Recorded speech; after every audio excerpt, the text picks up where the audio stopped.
नमस्कार मित्रांनो, लग्नानंतर होईलच प्रेम या मालिकेच्या आजच्या भागात आता काव्या पार्थला म्हणत असते की मला आता तुमच्याबरोबर राहायचं नाहीये, मला डिव्होर्स हवाय, मोकळं करा मला या नात्यातून. तेव्हा पार्थ म्हणत असतो पण आता कुठलेही नातं टिकवायचं असेल तर प्रयत्न तर करायला हवेच ना. मला तर नेहमी असं वाटतं की नातं हे तोडण्यापेक्षा आपण त्याला एक चान्स दिला पाहिजे, कारण नातं टिकवणे हे कठीण असतं. नातं टिकवण्यासाठी जिगरा लागतो आणि म्हणूनच मला असं वाटतं की आपण एकमेकांना वेळ देत हे नातं टिकवण्याचा प्रयत्न केला पाहिजे.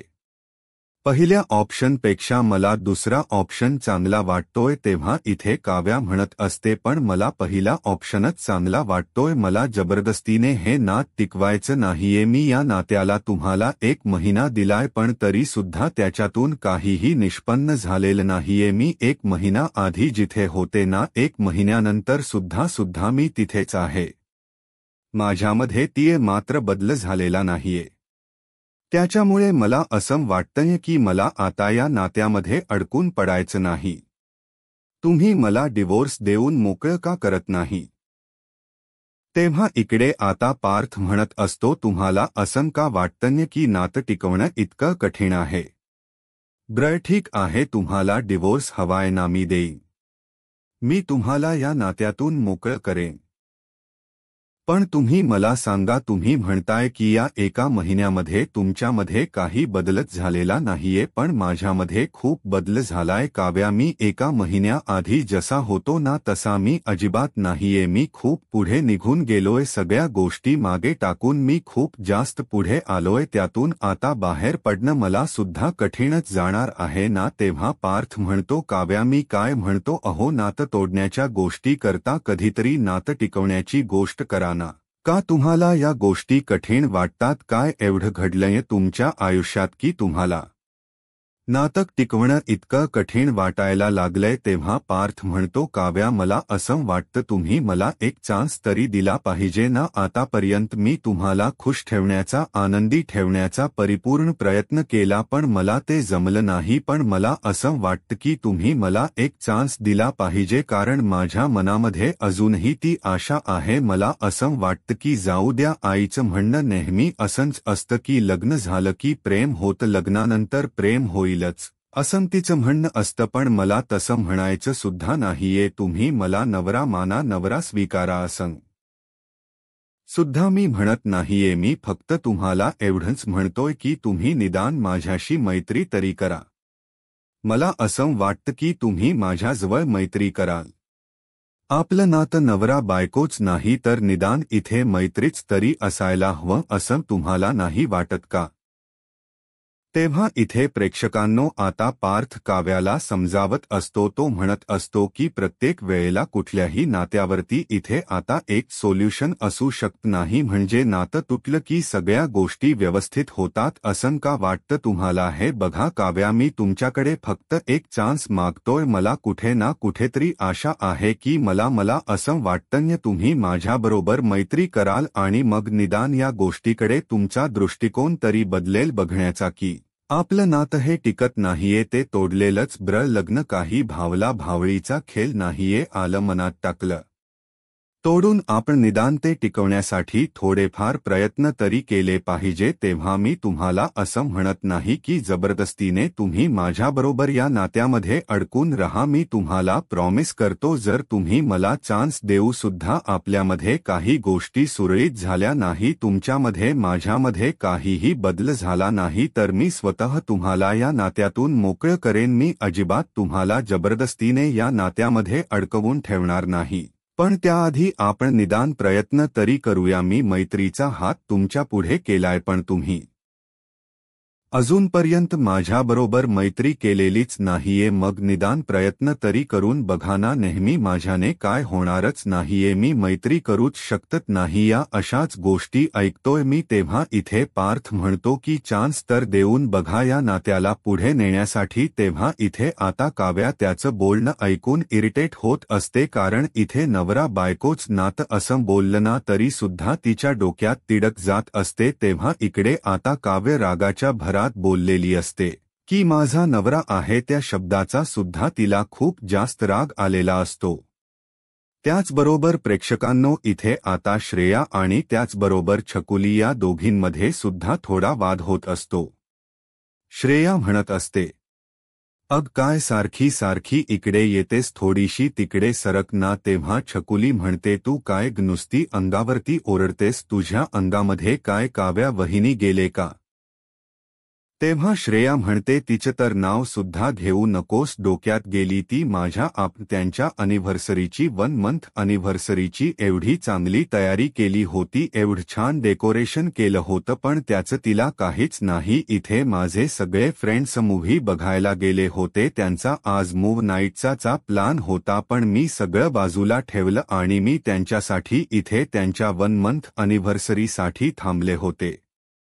पण तिने काय केलं, सगळ्याची माती करून टाकली, सगळ्याची वाट लावून टाकली." तेव्हा श्रेया म्हणत असते, "नाही तर काय, आज मी ठरवलं होतं, 2-2 केक होते ना, ते सुद्धा माझ्या आवडीचे. मी आज पोटभर मनभर्यंत केक खाल्ला असता, पण मला माझ्या मनासारखा केक खाताच आला नाही." तेव्हा श्रेया म्हणत असते, "काय तू पण तिथे, कुणाचं काय तर तुझं काय?" तेव्हा ती म्हणते, "जाऊ दे ना आता, त्यांचं गेली महिनाभर तेच तर सुरू आहे ना, काय बदल आहे का त्या सगळ्यांच्या वागण्यामध्ये? मग आता त्यांच्यासाठी काय मी माझं खाणं पिणं बंद करायचं की काय? कशाला माझ्या नेते शक्य होणार नाही."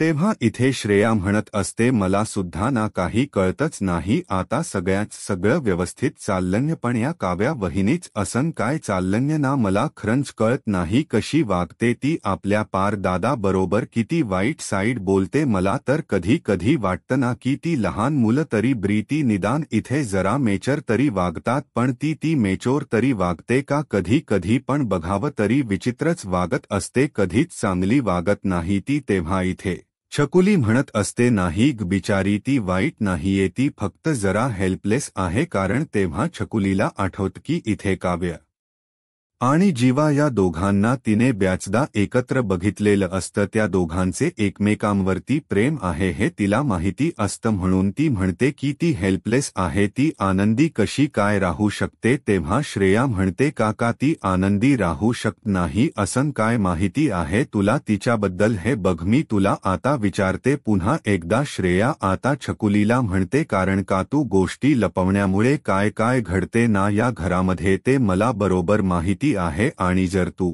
आता या सगळ्या संकटामध्ये सापडलीस ना, तर मी तुला वाचवायला येणार नाहीये. तेव्हा सांग की ती का आनंदी राहत नाहीये?" तेव्हा इकडे ती म्हणते, "नाही, काही नाही," आणि अंगावरती घेऊन झोपून जाते. पण इथे श्रेयाला काव्याचं सत्य सांगत नाही. ती म्हणत असते की काव्याच जीवावरती प्रेम आहे, पण नंतरला ती लगेच गप्प बसते आणि झोपी जाते. त्याचबरोबर प्रेक्षकांनो, इथे आता रम्या ऑफिसमधून घरी आलेली असते. तेव्हा रम्याला वसू आत्या म्हणत असते, "अगं रम्या, तुला माहिती आहे का, सगळं मिस केलंस तू. अगं काय गरज होती तुला ऑफिसमध्ये नाक फुगून बसायची? अगं घरी यायचंच ना. त्या नंदिनीने त्या काव्याला असं काही झाडले ना, ते बघायला खरंच तू इथे असायला हवी होतीस. अगं तुला माहिती आहे का, ती तिच्या कानाखाली सुद्धा द्यायला गेली होती." तेव्हा रम्या म्हणते, "काय नंदिनी इथे काव्याच्या कानाखाली सुद्धा द्यायला निघाली होती? खरंच आई, मी उगाच आता ऑफिसमध्ये बसून राहिले विनाकारण असं मला वाटतं. या सगळ्या गोष्टी आहेत ना, मी बघायला इथे असायला हवे होते. मिस करते की मी हे सगळं." तेव्हा वसू आत्या म्हणत असते, "अगं मी तर म्हणते ना तुला, जर त्या पार्कने नंदिनीला अडवलं नसतं ना, तर नंदिनीने काव्याच थोबाड फोडलंच असतं. तुझ्या कानाखाली जे काही मारलं होतं ना, त्या नंदिनीने त्याचा सगळा वचपातीने का याकडून बरोबर काढला असता." तेव्हा रम्या म्हणते, "आई अगं खरंच सांगू का, मला तर ना खूप आनंद झाला हे सगळं ऐकून. म्हणजे जसं आपल्याला हवं होतं ना, सगळ्या गोष्टी या तशाच घडतायत. आणि तुला खरंच सांगू का, मला एका गोष्टीच खूप हसायला येते, ते म्हणजे ठरल्याप्रमाणे त्या काव्याने तुझ्या तोंडामध्ये केक कोंबला अक्षरश, आणि तू तो खाल्लास." तेव्हा जयू आत्या म्हणत असते, "मग काय करू मी, तू सांग ना, या घरामध्ये मला शुगर आहे म्हणून कोणी मला जास्त गोड खाऊ देत नाही. मनासारखा केक मला खाता आला नसता, पण त्या काव्याला इतका राग आला ना की तिने एवढा मोठा पीस घेतला आणि माझ्या तोंडामध्ये कोंबला. मी सुद्धा आनंदाने तो गोड केक खाल्ला. तेव्हा रम्या म्हणत असते, आई तू पण ना कशामध्ये आनंद शोशील ना, काही सांगता येत नाही. आपल्याला हेच करायचं होत आई, आपल्याला इथे शांत राहून आता या दोघी बहिणींमध्ये आपल्याला भांडण लावून द्यायचं होतं आणि त्याची सुरुवात मला तर वाटते की आता झाले. तेव्हा इथे आता वसू आत्या म्हणत असते, अगं रम्या त्याची सुरुवात तर मी आता शांतपणे केलेली आहे. आपलं काय ठरलं होतं की राग करायचा नाही. आपण जेव्हा रागाच्या भरात एखादी गोष्ट करतो तेव्हा हा सगळेजण आपल्याला चुकीचं समजतात. म्हणून आज मी काय केलं, मी शांत राहिली, पूर्ण वेळ शांत. मी काहीच बोलले नाही, उलट मी तिला समजून घेण्याचा प्रयत्नच केला. तेव्हा सगळ्यांच्या समोर मी बिचारी झाले आणि ती काव्या विलन झाली. सगळेजण मला इथे सॉरी वसुताई असे सगळेजणच मला म्हणत होते, कारण काव्या विलन झाली होती ना काव्याचा. आज सगळेजण राग करत होते. तेव्हा रम्या म्हणत असते की आई आपल्याला तेच हव्य, आप बिचारी बनायचं आणि सगळं आपल्या मनासारखं करून घ्यायचं. आता त्या नंदिनीला आहे ना या सगळ्या गोष्टींपासून आपण बाजूला ठेवून एक खूप मोठा आता घाव घालायचा, ते सुद्धा काव्या आणि नंदिनीच्या नात्यावरती. काव्याला नंदिनीच्या विरोधामध्ये असं काही भडकवायचं ना की त्या दोघी जणी पुन्हा एकत्र आल्याच नाही पाहिजे. त्या नंदिनीला काव्याला प्रोटेक्ट करायची खूप हौस आहे ना, मी पण आता बघते ना कशी प्रोटेक्ट करते ती. तेव्हा इकडे आता नंदिनीचा विषय बाजूलाच ठेवला जातो. रम्या म्हणत असते, आई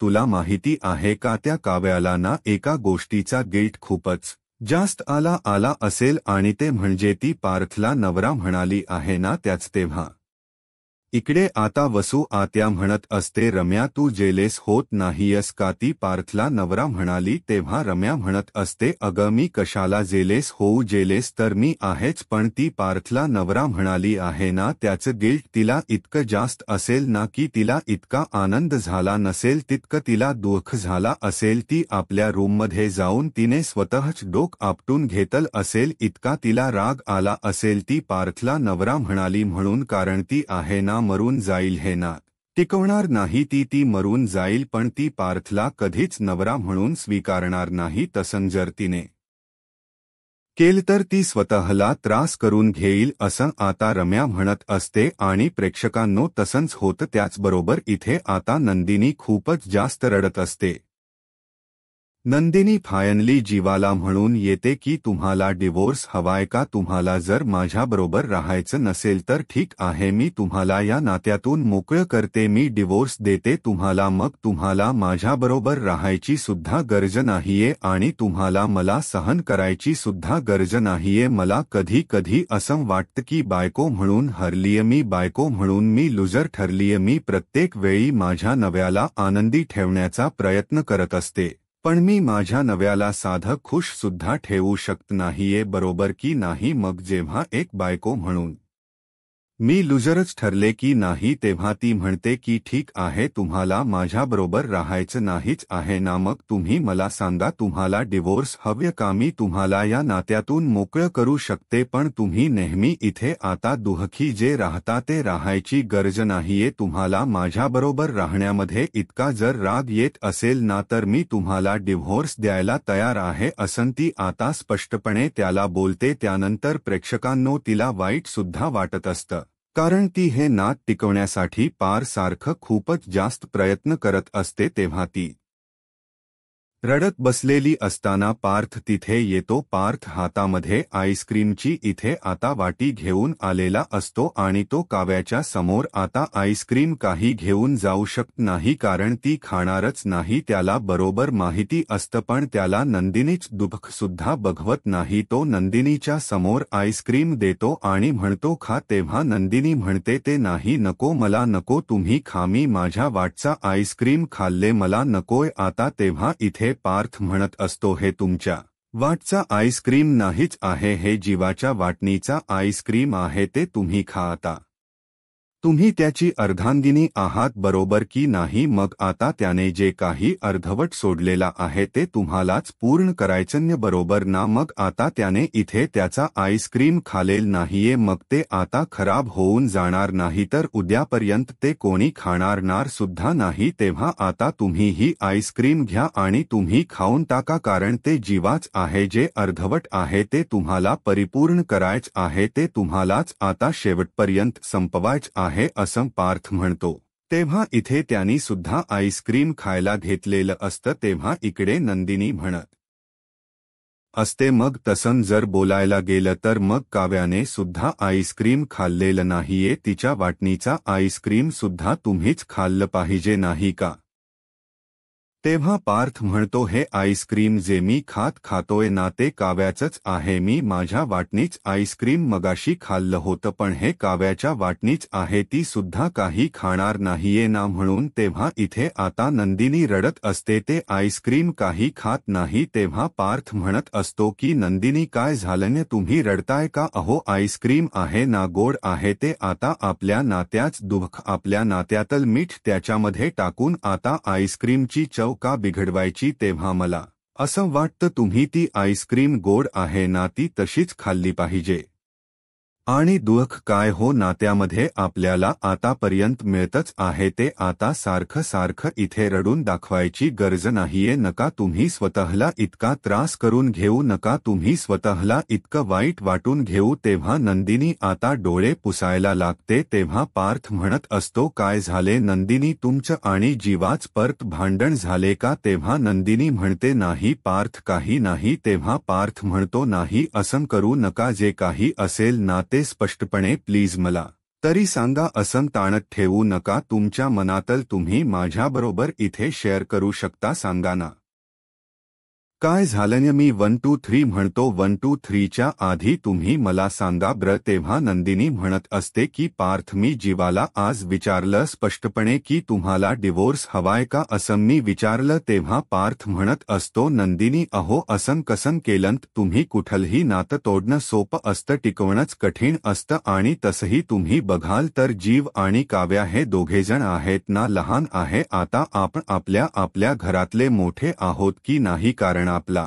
जन्म आधी झालाय, मग आपण आपल्या घरातले मोठे आहोत. आता कसं असतं, आपल्या घरातले जे मधले भावंड असतात ना, त्यांचा उगाच गैरसमज झालेला असतो की त्यांच्याकडे कोणी लक्ष देत नाही. आता बघा, आपण आपल्या घरातले मोठे काव्याने जीवामधली भावंड आहेत आणि मग शेवटची भावंड आहेत, पण त्या मधल्या भावंडांना नेहमी असं वाटत असतं की आई वडिलांच प्रेम एक तर मोठ्या भावंडांना खूप जास्त मिळतं आणि एक तर सगळ्यात लहान आपल्याकडे गुणाचं काही लक्षच नाहीये असं नेहमी त्या मधल्या भावंडांना वाटत असतं. पण खरं तर तसं नसतंच. त्यांच्यावरती सुद्धा आईवडील तेवढंच प्रेम करत असतात ना, उलट कदाचित जास्तच करतात असं मला वाटतं. तेव्हा इथे आता जीवा आणि काव्या हे दोघेजण आहेत ना, खूपच जास्त हट्टी आहेत. त्यांच्या मनासारखं का झालेलं नाहीये ना, म्हणून ते उगाचच इथे रागराग करत बसतात. एवढं सगळं करून त्यांना काय मिळतं काय माहिती? त्यांना तर इथे असंच वाटतं की हे नातं टिकणारं नाहीये म्हणून. पण आपण आहोत ना, आपण हे नातं त्यांना टिकवून दाखवायचं. जीवा काहीही बोलेल, कसाही वागेल, पण तुम्ही हार मानायची नाही. तुम्ही एक पाऊल आता पुढे टाकलाय ना, आता तो 2 पावलं कसा पुढे टाकेल ना, यासाठी आपल्याला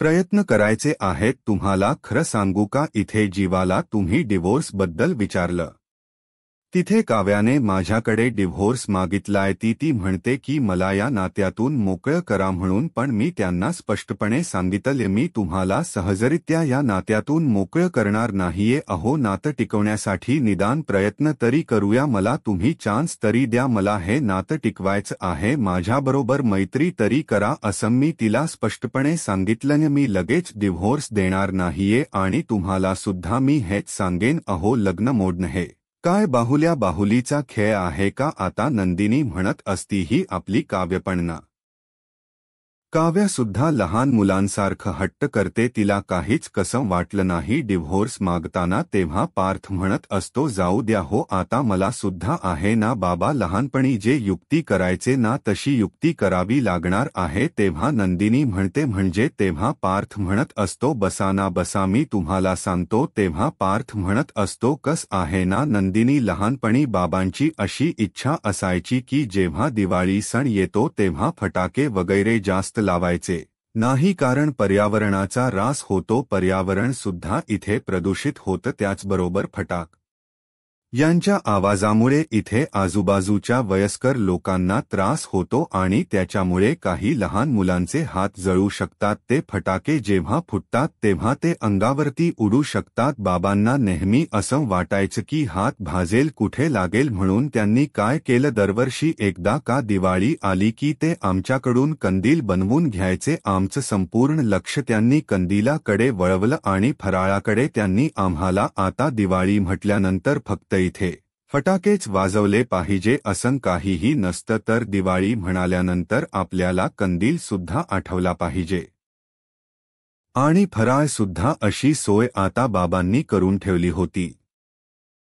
मग हळूहळू काय झालं, हळूहळू आमचं सगळं लक्ष आहे ना, कधी दिवाळी येते आणि कधी आम्ही इथे कंदील बनवतोय, कधी आईने बनवलेला आम्ही फराळ खातोय, या गोष्टींकडे आमचं लक्ष जास्त वळवण्यात आलं होतं आणि म्हणूनच आपल्याला जीव आणि काव्याच्या बाबतीत सुद्धा हेच करायचं आहे। लग्नामध्ये इथे आता डिवोर्स हा एकमेव पर्याय आहे असं त्यांच्या जे काही आता लक्षामध्ये आहे ते लक्ष त्यांच दुर्लक्षित करायचं आहे। आपल्याला आता नात टिकवायच आहे, म्हणजे आता दिवाळीचा सण म्हणजे इथे कंदील, त्याचबरोबर फराळ जसा असतो तसंच लग्न टिकवण्यासाठी, संसार टिकवण यासाठी सुद्धा कंदिला सारखा आपल्याला त्याच्यामध्ये उजेड हवा, प्रकाश हवा, त्यासाठी आपल्याला आता त्यांच लक्ष इथे संसाराकडे वळवलं पाहिजे। लग्न टिकवण्यासाठी आपल्याला एकमेकांना समजून घेतलं पाहिजे, त्याच्याकडे आपलं लक्ष केंद्रित केलं पाहिजे। या गोष्टी आता आपण जीवा आणि काव्या या दोघांनाही सांगितल्या पाहिजे असं आता पार्थ म्हणत असतो। त्याचबरोबर इथे रम्या आलेली असते। रम्या म्हणते काव्या अग दरवाजा उघड ना, मी एकटीच आहे, मला तुझ्याशी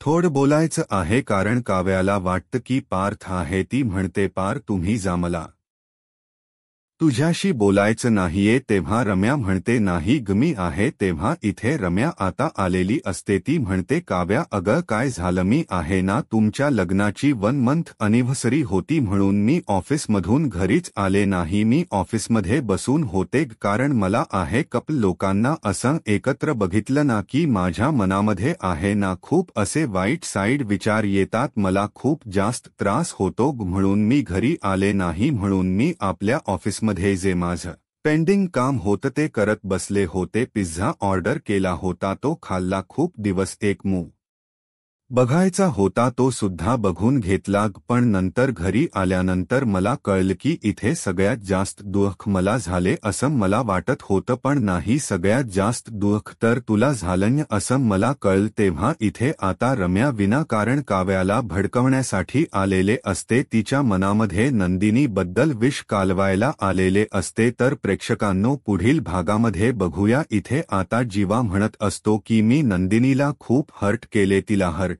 करून जमणार नाही, आधी तिला सॉरी म्हणायला हवं। तेव्हा रम्या म्हणत असते की काव्या तुझ्या मनाची अवस्था मी समजू शकते ग, तुला किती त्रास होतोय ना ते कळतेय ग मला। त्यानंतर इथे पार्थ म्हणत असतो मी काय म्हणतो नंदिनी, तुम्ही सगळ्यात जास्त काव्याला ओळखता ना, मग तुम्ही जा ना, तुम्ही निदान थोडं काव्याशी बोलून घ्या, माझ्यापेक्षाही तुमची ती जास्त ऐकेल। त्यानंतर इथे आता नंदिनी काव्या बरोबर बोलायला आलेली असते, तेव्हा रम्या तिथून हसतच निघत असते। तेव्हा इथे नंदिनी म्हणते ही रम्या इथे काय करत होती, आणि ती काव्याला हाक मारते, ती म्हणते की काव्या। तेव्हा इथे काव्या येते आणि नंदिनीच्या तोंडावरती दरवाजा बंद करते। तेव्हा इथे नंदिनीच्या लक्षात येतं की रम्याने काव्याचे कान भरलेले आहेत, म्हणूनच ती इतकी आता चिडलेली आहे। अशाच मालिकेच्या अपडेटसाठी आत्ताच माझा महाराष्ट्र या यूट्यूब चॅनलला सबस्क्राईब करा। धन्यवाद।